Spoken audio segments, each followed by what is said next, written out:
Kapos bang de ku nyal sakan melai Yesu nung wi mon. She take joy ke so sang ni me she dwar nan ka kut min sang wang dial inte wi mon. Kapos bang de ku nyal sakan melai Yesu nung wi mon. She take joy ke so sang ni me she dwar nan ka kut min sang wang dial inte wi mon. Kalbari me jang nat ka testiak ka kodendit punyal rel goy duro shikan lai Yesu nung wi mon. Shiriam lun ka kalbari me jang nat ka testiak ka kodendit jadwar kalak jor jatik ni bisu nung tiaka.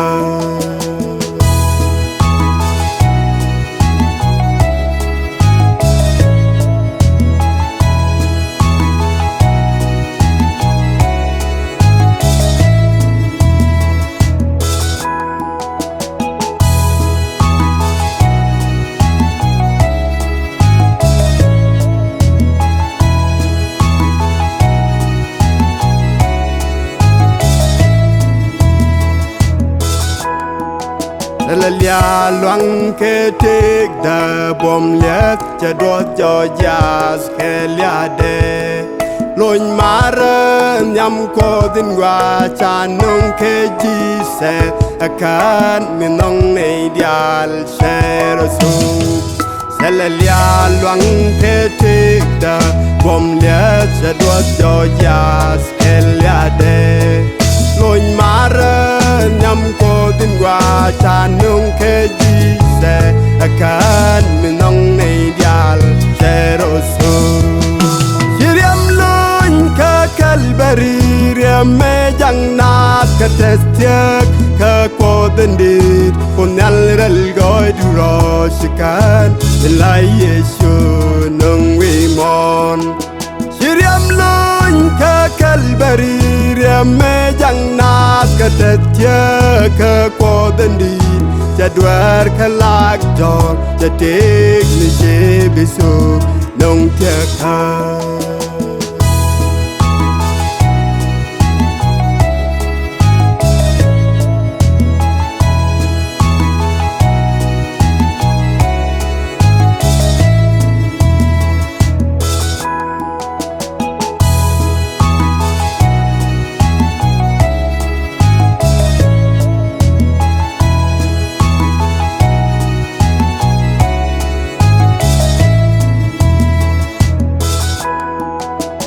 Rai de jen che biso benay tin ngat ke je nang chang nyal we je nok de lo nye la riem chang am ni jo jat ke u ben charan ke je kel rai de jen che biso benay tin ngat ke je nang chang nyal we je nok de lo nye la riem chang am ni jo jat ke u ben charan ke je kel shiriam lun ka kalbari me jang nat ka testiak ka kodendit punyal rel goy duro shikan lai Yesu nung wi mon. Shiriam lun ka kalbari me jang nat ka testiak ka kodendit jadwar kalak jor jatik ni bisu nung tiaka.